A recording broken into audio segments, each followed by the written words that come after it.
Hi, Regina. Jennifer. Hi. Oh, okay. All right. I'm gonna let it. Anybody waiting? Yes, we do. We've got Okay. about 7 waiting, so I'm gonna go ahead and let them in. All right. I just noticed I have Poseidon Expeditions on my name, but oh Yeah, well. I saw that.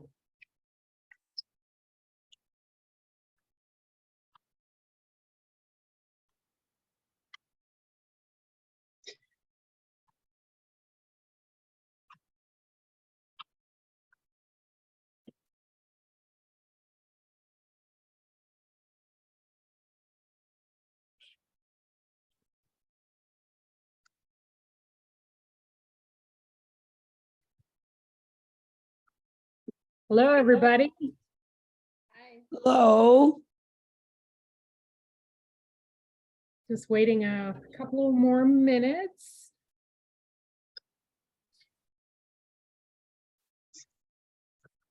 See if we have more join us.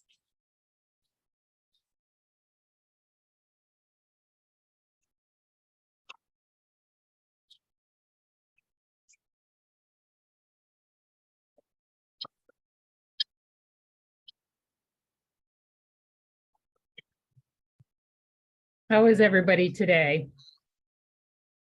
Very good. It's nice and sunny. Beautiful day here. Yes, it is. Go on Friday. Yeah. That's Michigan.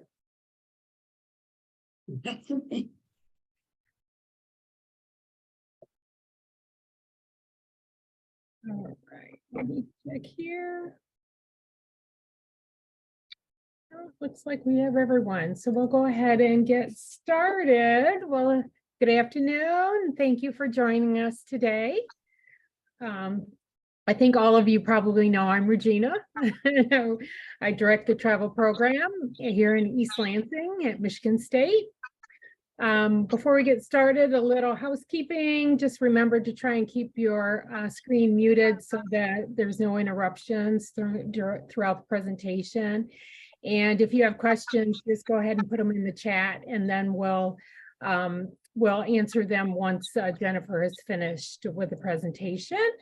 Also, the session's being recorded, so I'll send the link out to you after it's been edited. Okay, on to our featured presenter. Today we have Jennifer Knath, and she's the Director of Sales for Safari Legacy. You'll notice on her screen it says Poseidon Expeditions, and if some of you joined us for the Poseidon Expeditions presentation, Jennifer works for both companies. So it's great. We've been working with her for a while now, so it's been fun collaboration. Okay, so Safari Legacy has been creating legendary safaris since 1967, specializing in small group and special interest safaris with a focus on conservation and education. Jennifer will be reviewing 2 tours that we're offering in 2024 and doing a brief review of the Best of Kenya tour that we're offering this year. But next year we're offering Kenya again and also Tanzania. We've been offering these 2 trips with Safari Legacy for many years, and they've done a fantastic job for us. So welcome, Jennifer. Take it away. Hey everyone, how are you? Let me know if you can't hear me okay. I don't have earphones or anything, and Regina says sometimes my microphone is echoey. So I don't know if you can hear me okay. Can everybody hear me? Okay, good. Well, feel free to ask questions. You can ask them in the chat, and we can address them at the end of the presentation. Regina is going to pull up the PowerPoint presentation, and we'll go through that. And if I go too fast, or if you have any questions, just let me know. But I'm looking forward to spending the next few minutes anyway with you guys. So as Regina was saying, I'm with Safari Legacy. We are a family-owned and operated company based in Arusha, Tanzania, and also in Nairobi, Kenya. It's a family. It's the actual family name is the Patel family, and they've been operating safaris for a very long time, since 1967. And we work with Michigan State, as Regina was saying. We've probably worked together for the last maybe 15, 20 years. And Regina has been in East Africa herself with us. And I guess that's a little bit of background. So I'm just going to let Regina know when to go to the next slide. But this slide here is basically a good view of the Serengeti, basically just kind of zebra in the foreground there. And that's a nice yellow fever acacia tree, prominent, that you can see everywhere in Tanzania and Kenya. Okay, I'm ready. No. Okay. All right. What's it doing? Okay. This is kind of a good idea of what our vehicles look like. This is one of our alumni groups that visited us last year in Tanzania. If you can see, the lion has his tail through the window, and actually was touching that traveler's foot, her bare foot actually. And lions sometimes will go close to the vehicle to get shade. And they're habituated to the vehicle itself and people in the vehicle. So there's no concern for safety or anything. As long as you don't get out of the vehicle, everything's good. So this is what our Land Cruisers look like. They're four-wheel drive Toyota Land Cruisers. And they're actually quite comfortable. And we have 6 travelers in each vehicle. Okay. Just some really quick factual pieces of information on Tanzania. It is the largest country in East Africa. Obviously, Mount Kilimanjaro is the largest mountain, or the highest mountain. Tanzania is known for its many tribes, so it has the most on the continent, with 120 different tribes. The weather is fantastic. It's kind of like tropical weather like you would have in Northern California. There's no humidity, warm days, cool evenings and mornings. And of course, the language is in Swahili and also English. All of our safaris are in English. All of our guides are basically all, speak very, very good English. We call it British English. And then, of course, there's nothing like Tanzania or even Kenya with the wildlife diversity. As you can see, 430 species of mammals and then over 1,000 species of birds. So the wildlife viewing in both countries is phenomenal. All righty.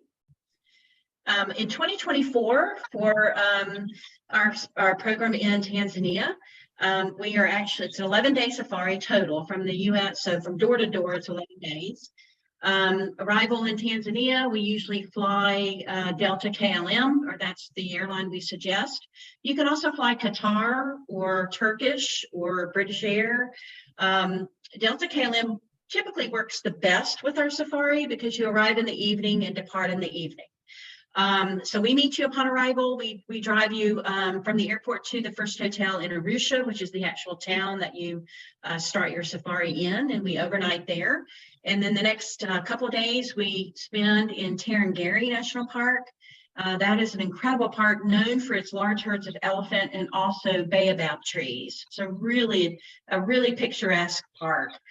From there, we continue on to the Ngorongoro Highlands, with stopping off at a Maasai village. Usually that'll include a school visit as well. And then we have a nice lunch and enjoy some shopping. It's just a full day of just exploring the Ngorongoro Highlands. And then we overnight basically on the rim of the crater. And I'll show you, I think I have a photograph, I can't remember, but we actually overnight at the Ngorongoro Serena, which is a really incredible location. Every room overlooks the crater. And then the next day we spend the full day in the crater. So we're in the crater at 8 in the morning and we leave around 5 in the afternoon. We have a really nice picnic lunch on the crater floor. And the crater is an interesting sunken caldera, like a volcanic caldera. It's very large. You have opportunities there to see black rhino, also large tuskers, the large male elephants, also wildebeest, zebra, lots of hoofed animals, hippo, just an incredible opportunity for the big five, really, in the crater. And then we overnight again at the Serena. From there, we go to the Serengeti National Park. the central Serengeti with a stop at Olduvai Gorge, which is known for its early ancestors of like hominids. So we'll have like a really nice archaeological presentation, and it's got a neat little museum that we can walk through. And then we get into the Serengeti and we spend the next 3 nights there, morning and afternoon game drives each day. Usually our game drives are anywhere from 3 to 5 hours.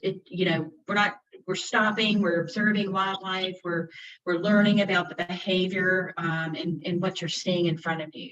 If we have any birders in the group, we usually have a vehicle or 2 that have, really avid birders. And so our guides are incredibly knowledgeable on everything, on all wildlife, plant species, geology, you name it. And then at the end of the safari, we fly in the morning back from the Serengeti back to Arusha, and we get in around 1 in the afternoon. We have a nice lunch, and we have more opportunities for last minute shopping for tanzanite or wood carvings. And then we have a day room, a really nice day room where you can repack, shower, freshen up before your evening flight out. Okay, I'm ready. This is our first accommodation, the Serena Resort and Spa, which is basically in Arusha. Arusha is about 45 minutes from the airport. So once you arrive at Kilimanjaro Airport, we drive you about 45 minutes and you check in, and it overlooks Lake, that's actually called Lake Duluti, that lake. So it's just a neat little property there. A good place to start your safari. Next. A little bit of factual information on Tarangire. Like I said, it basically is known for its elephant, 4,000 elephant, incredible baobab trees. The Tarangire River runs through it. Every year there's basically nothing is fenced in Tanzania, by the way. So everything migrates. So you have lots of opportunities to see elephant migrations in large herds. So it's just an incredible visit there. Also, you see a lot of lion, cheetah. You'll see pretty much everything except probably not leopard there and not hippo. But everything else can be seen there, especially elephants. Next. This is the camp that we stay in Tarangire. It's our what we call a permanent tented camp, and it is a luxury permanent tented camp. So everything you need is right there in your tent. So that is a tent, if you can believe that. It looks like a hotel, but it is a tent. And behind that are your like restroom facilities. You have a private shower, bathroom, and that sort of thing. Okay. And then we're on to the Ngorongoro crater. As I was mentioning before, it's the largest unbroken caldera. It's a great place to see the Big Five. So that's just a really good view. Actually, I think that's from the Ngorongoro Serena Lodge. Next, this is a black rhino. You will learn a little bit of differences between the black rhino and the white rhino. On this safari in Tanzania, you will not see the white rhino. You see those in Kenya. The black rhino is the most highly endangered. And you can tell it's a black rhino by its mouth. It's kind of a pointed mouth shape. So you'll have access, or you'll have opportunity to see that in both the crater and also in the Serengeti. Next. Here's the Ngorongoro Serena Lodge. It's kind of on the rim of the crater. The crater is to the left of this image, but you can kind of get an idea of what that lodge looks like. All right. And then we end up in the Serengeti, which is basically called the endless plains or the savanna grass plains. Lots of acacia trees. It's just a beautiful park. I mean, acacia trees everywhere. It's typically flat with mountains or hills sort of in the background.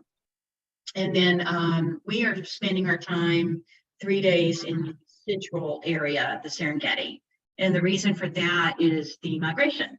The migration pattern goes in a circle between Tanzania and Kenya.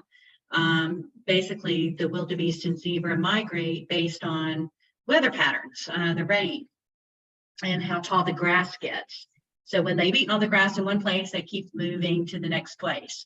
So in February, which is when your departure is in 2024, I think it's February. Is it February? Yeah, February 24th. January, February, March is a great time to be in Tanzania because the migration is occurring in the central Serengeti, and also calving, where the baby wildebeest are born right in mid to late February. All right. Just a really good plains zebra photograph that you will see lots of zebra. Leopard, you will have opportunities to see leopard in the Serengeti. It's probably one of the most elusive animals that you will see on safari, but you have about a 98% chance of seeing one. This is the Serengeti Serena Safari Lodge. So they look like little modular huts, but it's actually 2 floors, like one room is up top and one room is below. But it's an incredible location, and wildlife runs through the camp. So actually, besides the Ngorongoro crater, wildlife will run through all camps. Nothing is fenced in. Okay, on to Kenya. Next. Here's a little bit of information on just some factual facts on Kenya. Again, it's a tropical climate, just like Tanzania, so no humidity. We visit Kenya typically July, August, September, and that's so we can begin the migration occurring in the Masai Mara. And it's their winter time at this time of year, so that typically means very cool mornings, like in the high 50s, low 60s, and then 70s in the daytime. So it's really nice. It's never really hot and it's never really cold. Lots of wildlife, 390 species of mammals and over 1,100 species of birds. And just like Tanzania, Swahili and also English are the languages spoken. And it's got the most national parks and reserves, with 54. Okay, for 2024, the safari itinerary, it's 11 days door to door. You arrive in Nairobi, Kenya, typically by Delta KLM, or like I said, you can definitely use Qatar or British Airways or Lufthansa. There's a lot more option on flying into Nairobi than in Tanzania. We meet you at the airport, of course, and then drive into just about a 30-minute drive to the hotel where we overnight. And the next morning after safari briefing, we drive south to Amboseli. And Amboseli is known for its large herds of elephant, lots of flamingo, lots of hippo. And it's also one of the best places to see Mount Kilimanjaro, even though you're not in Tanzania. But you're seeing it from the other side and at a distance. So the Amboseli Serena is a great location to actually see Mount Kilimanjaro just right from your camp. So we're spending 2 days there, morning and afternoon game drives. The next day, after Amboseli, we continue on to Sweetwater's Kenneth Camp, which is located in a really interesting rhino conservancy called Olpacheta. It's basically known for the last 2 northern white rhinos on Earth. It's a mother and a daughter. So they are doing lots of reproductive research and things like that on how to expand the species. They're the last 2 known white northern rhino. So they're very well protected there. You can also see lots of plains game, zebra, giraffe, of course. And there's also a Jane Goodall chimp sanctuary in Olpacheta, so you'll have an opportunity to visit that and see rehabilitated chimps that they bring up from other areas of Kenya and also Tanzania. So we spend 2 nights there and then drive on to Lake Elementaita. That's sort of a stopping off point to break up the longer drive between Olpacheta and the Masai Mara. So you spend the night in a really nice, luxurious tented camp there, and then continue on to the Masai Mara, where you have 3 nights there, morning and afternoon game drives. And there is basically, you have opportunities for incredible wildlife viewing, the Big 5. which basically is Cape buffalo, leopard, lion, elephant, and rhino. All right. This is the first hotel, the Imara Oli Sereni. And I'm sorry, this is the Crown Plaza, Nairobi. We used two hotels in Nairobi. We used the Crown Plaza in Nairobi. We also used the Imara Oli Sereni. So it just depends on what departure you're on, but typically the one that we normally use is the Belmara Sereni, which is actually this photograph. It's not the Crown Plaza, so I don't know why that's there. But the reason we use this one more often than not is, as you can see, it overlooks Nairobi National Park.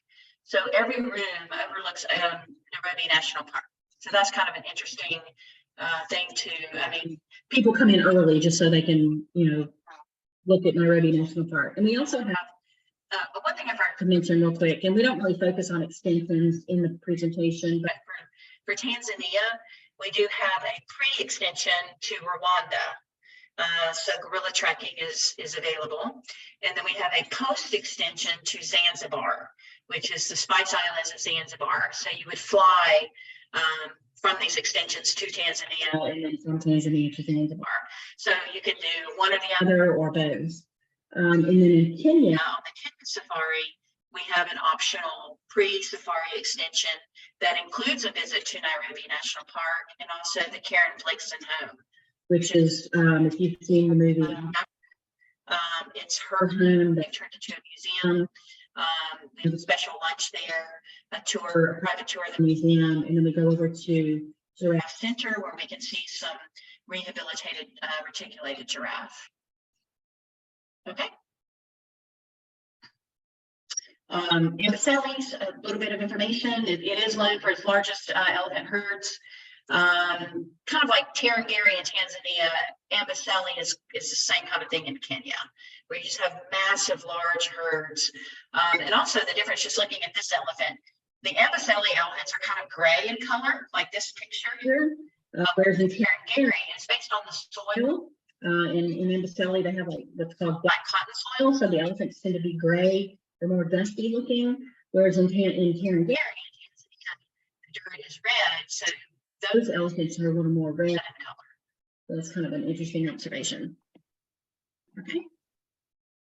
This is the Amboseli Safari Lodge, which includes incredible views of Mount Kilimanjaro. Excellent location. All right.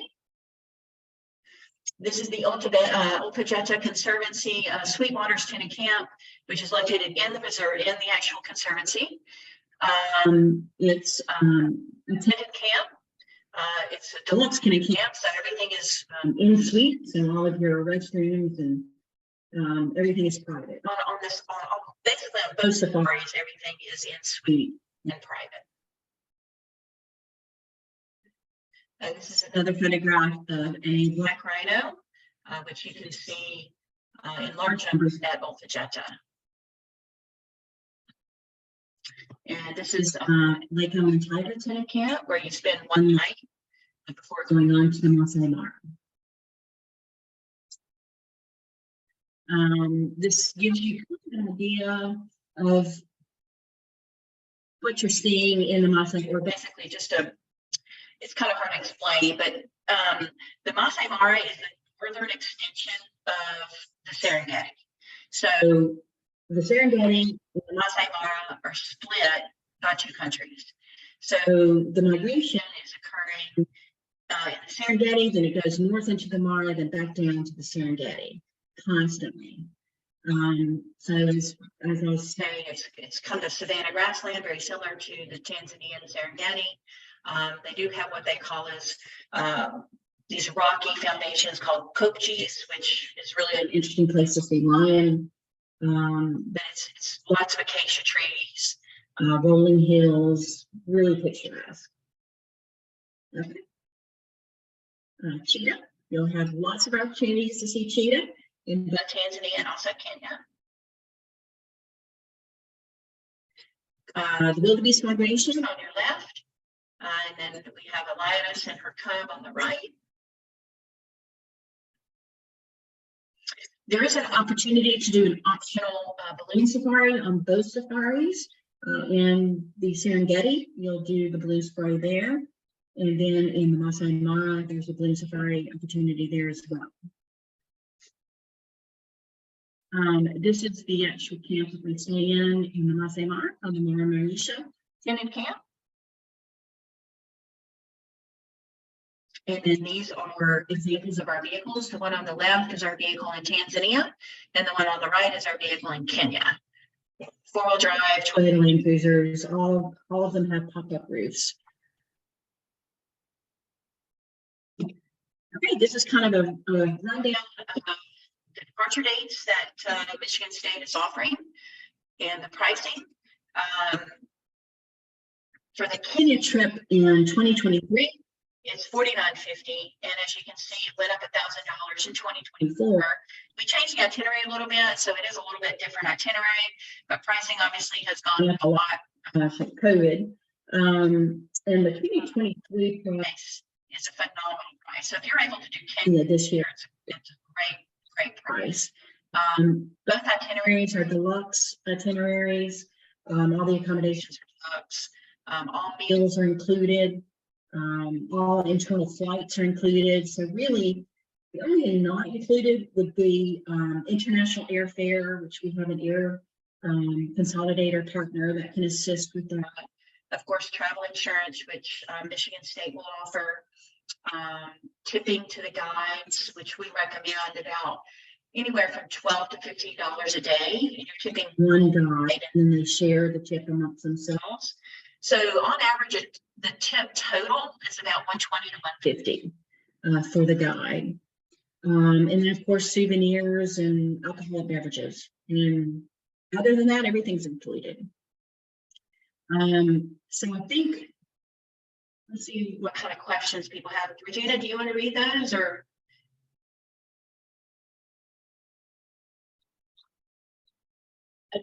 All right. Hang on a second here. Let me get these out of the way. All right. The first question is, do you need a visa to travel to Tanzania and Kenya? Yes, and we will give you the website link for that. We suggest getting the visa about 2 months before departure. The cost for Tanzania is $100 per person, and the cost for Kenya is $50 per person. Okay. It's an online form. It's fairly it's kind of craziness to get your visa. I mean, they ask really interesting questions, but we give you the majority of the information. So we help you out with how to answer some of those questions. Okay, another question is, are there places to safely walk or exercise at any of these destinations? Yes and no. In some of the accommodations, like in Ngorongor's Crater Lodge, you can walk around that lodge, no problem, because it's actually on the rim of the crater. However, the majority of the accommodations are located in the national park, and nothing is fenced in, so wildlife is around. So you probably would not want to do much walking outside. Most of these accommodations do have a gym, so that is an option. If you will have some downtime, usually around lunchtime. We come back after our morning day drive, have lunch, relax at the hottest part of the day. When I say hot, like 75, 80 degrees, and then go back out around 2 o'clock in the afternoon. Okay. And another question, how long is the flight from the States? From the US, typically it's about 9 hours to, let's say, Amsterdam, if you're flying down to KLM. And then about 9 hours from there to Tanzania or to Kenya. Usually you have 2 to 6 hours in Amsterdam, depending on the flights. So it's 8 or 9 hours over there, a couple hours in the Amsterdam airport, and 8 or 9 hours over to East Africa. All right. Okay. What is the weather like for each of these 3 trips? Based on, I assume it's based on the time of year. Okay, if you're looking at Tanzania in February, it's their summer. Their seasons in East Africa are opposite ours here. So February is their summer, so warm days, cool nights. I would say on average, the daytime temperature is about 80 degrees, no humidity, and then the morning and evening temperatures are about 60 degrees. In Kenya, when you're there in August, it's their winter time.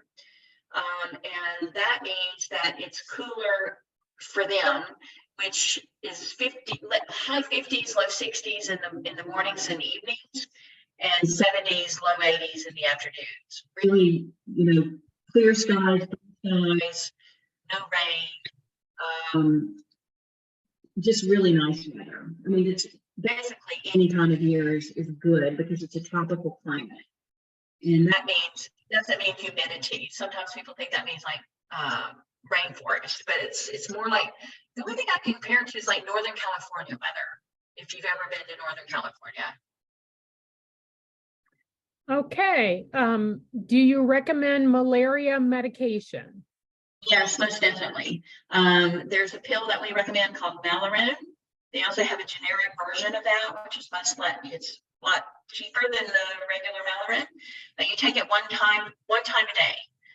We highly recommend it because you're not going to see a lot of mosquitoes really.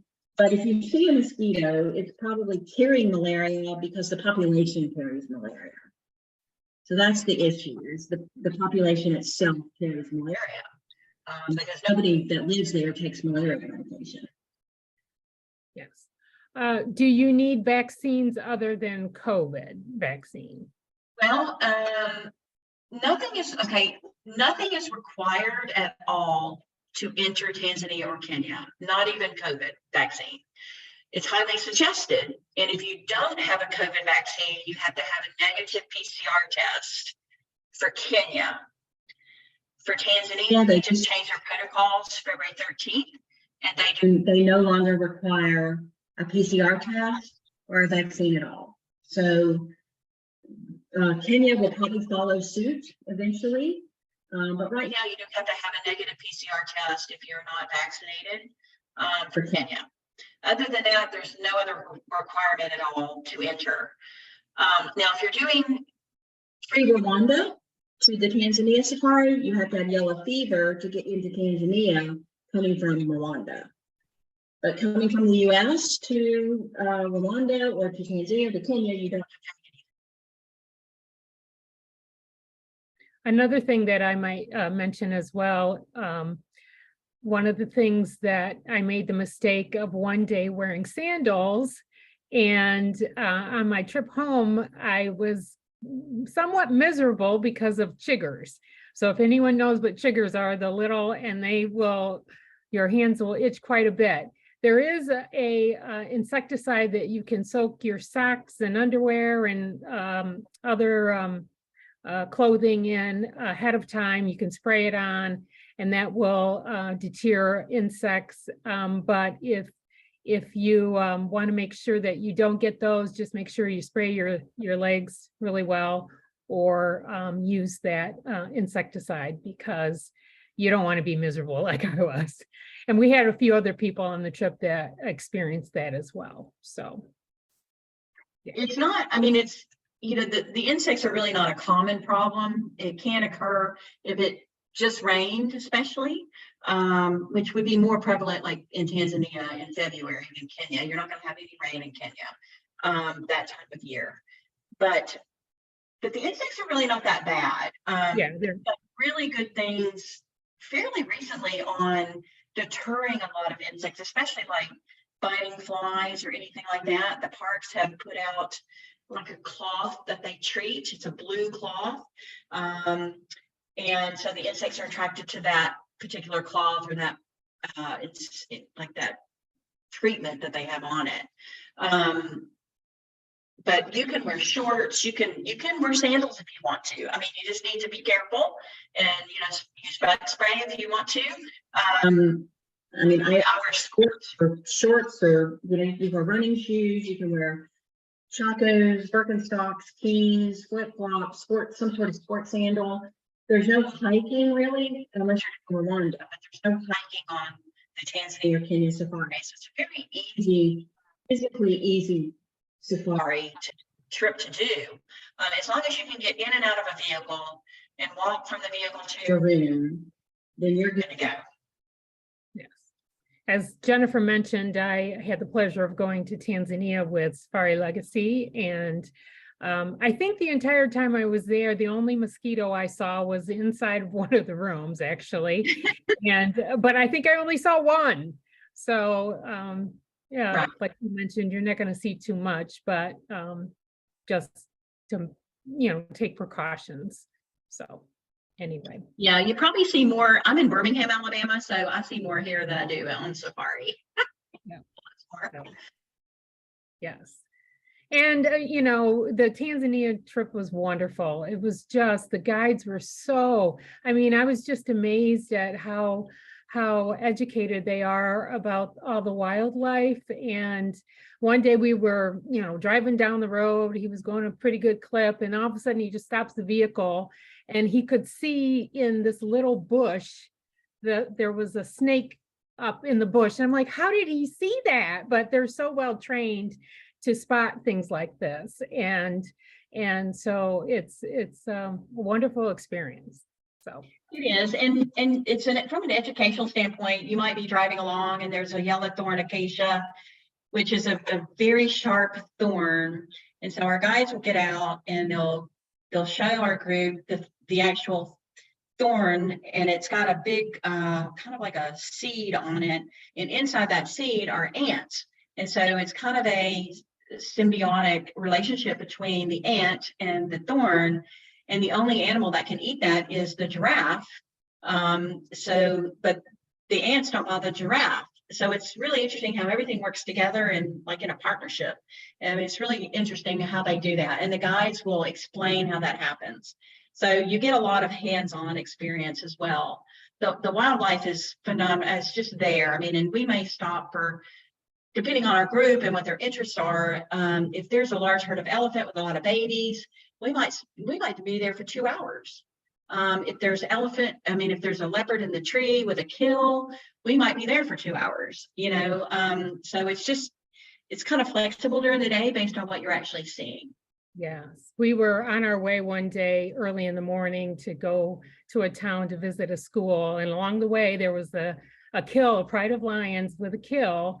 And we sat there, I think, close to an hour just watching. It was pretty incredible. And yeah, I'm a cat lover, so we saw quite a few lions, and I was really pleased. It was great. So I think somebody asked how big is the group? We can operate the trip with 5 people, no matter what.